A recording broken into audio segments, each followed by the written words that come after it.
Sir my question is to Goa MP mister Fernandes. Sir आपने बताया कि 3 लीनियर प्रोजेक्ट्स जो गोवा के अंदर चल रहे हैं, आपने कहा कि वो अडानी को फायदा पहुंचाने के लिए और गोवा को कोल हब बनाने के लिए चलाए जा रहे हैं। And the second question is, आप जिस बिल की बात कर रहे हैं उससे अगर वो अमेंडमेंट इशू है, लागू होता है, तो गोवा की गवर्नमेंट जिस तरीके से अभी फंक्शन कर रही है उसमें किस तरीके के चेंजेस आएंगे? ये जो 3 लीनियर प्रोजेक्ट्स हैं, double tracking of railways, expansion of roadways और Tamil Nadu project, these are directly connected with the transportation of coal. पहला सरकार डिनाई कर रही है, अभी उन्होंने मान लिया already trains are going with coal to the other states.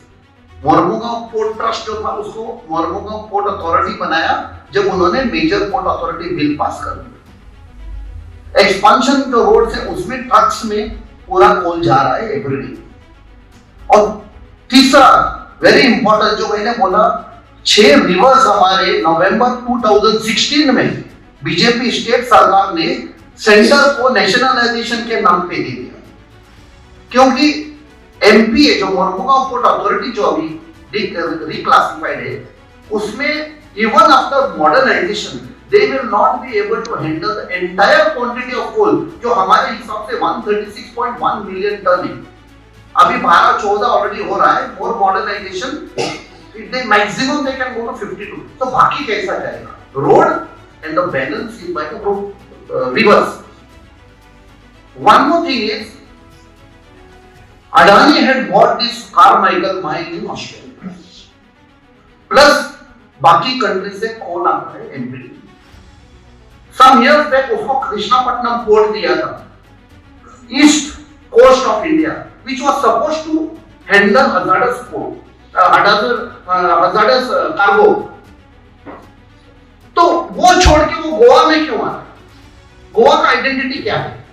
Beauty, natural beauty, tourism, क्योंकि माइनिंग तो बंद कर दिया, एग्रीकल्चर वाज डिस्ट्रॉयड।